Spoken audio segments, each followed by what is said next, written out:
Hello guys, once again welcome to 7 Share Farms, and as usual my name is Fred.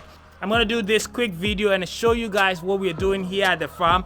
As you guys can see, I'm wearing black. That means I'm not prepared for this video and I'm not prepared for the farm, but I was just passing through and we decided to do something that I think is going to be very useful to share with you guys. And what I'm going to show you to you guys is to how to maintain quality hay. I know most of you have been buying brachiaria grass from us and I hope it's going well. If you're planting yours, please share some pictures with us.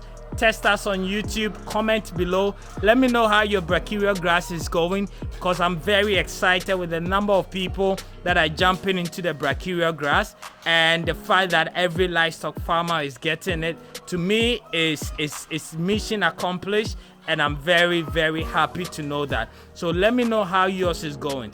Today I'm going to talk about how to maintain your hay, and as you guys can see, I'm actually at the poultry pen. So this way we have our chicken.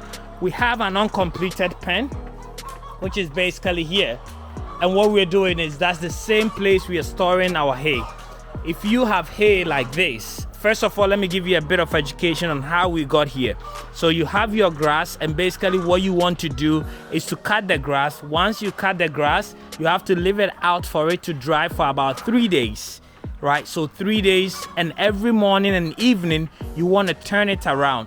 The reason why we turn it around is so that, you know, in the morning the water drizzle on it, so it's wet. You have to turn it right around about 11-12 when it's dry, and then you turn it around so that the bottom of it can also dry. So you do that for about 3 days, depending if it rains on the second day or the first day, that means it's going to take longer. But mostly in our case, we do it in 3 days. After 3 days, it will turn into goldish color. That means that it is super dry. Once it's dry, you bale it. So we have the baler that we use to bale all the time. When we started, we didn't have a baler, right? We just made a box, and basically what we do is once it's dry, we put 4 ropes going across the box, and then we'll put the grass in it. And what we'll do is we'll step on the grass till it compresses very hard, and we'll tie the nut that is coming out on both sides and pull it out of the box, and we'll make our bale. That's what we're doing it. So I know most of you, that's how you're gonna start it before you probably get your baler machine and be able to do what we're doing, right? So that's where we got, and this is where we are now. This is just from a couple of cuts that we've done over this rainy season. This is how the team have been packing it, so basically stacking it on top of each other.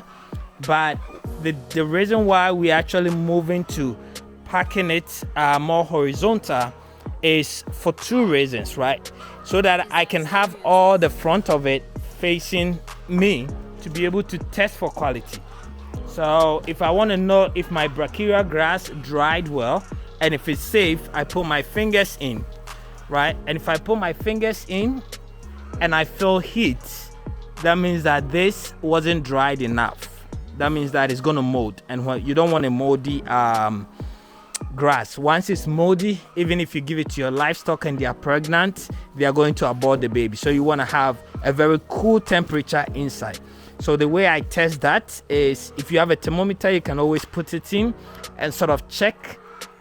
If you don't, you can put your hands in and check.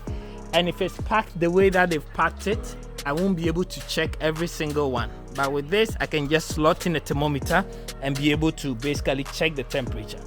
The second reason why I'm packing it this way is, which I also learned from a friend from South Africa, is that when you pack it this way, and unfortunately water actually falls on it, it slips to the other sides.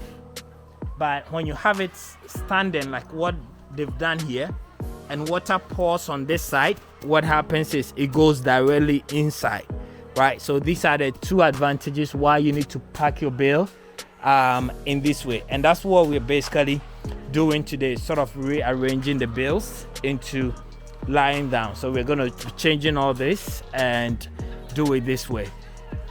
This is what we're doing, guys, and I hope you guys are learning how to keep your bale safe. And this is the rainy season. This is the time for we farmers to jump on it and, you know, store as much as we can, so that during the dry season we'll be able to take advantage of it. Don't forget the saying, make hay whilst the sun shines. This time we're making this hay whilst it's raining, because this is the time for us to cut, bale and save, cut, bale and save, so that in the dry season we'll be able to feed our livestock with it. If you haven't gotten your hands on your brachiaria grass, contact the WhatsApp number below and my team will get in touch with you, and we'll make sure you get a seed to plant. We do not have the sucker, we only have the seed. The agro store is also open. You can pass by, grab your own brachiaria seed. Whether you have a goat, sheep, cows at your backyard, the time for random grazing is over. Get yourself a seed, plant it, and start storing your own hay to feed your livestock. Thank you guys so much for watching, and I'll see you next time with another video.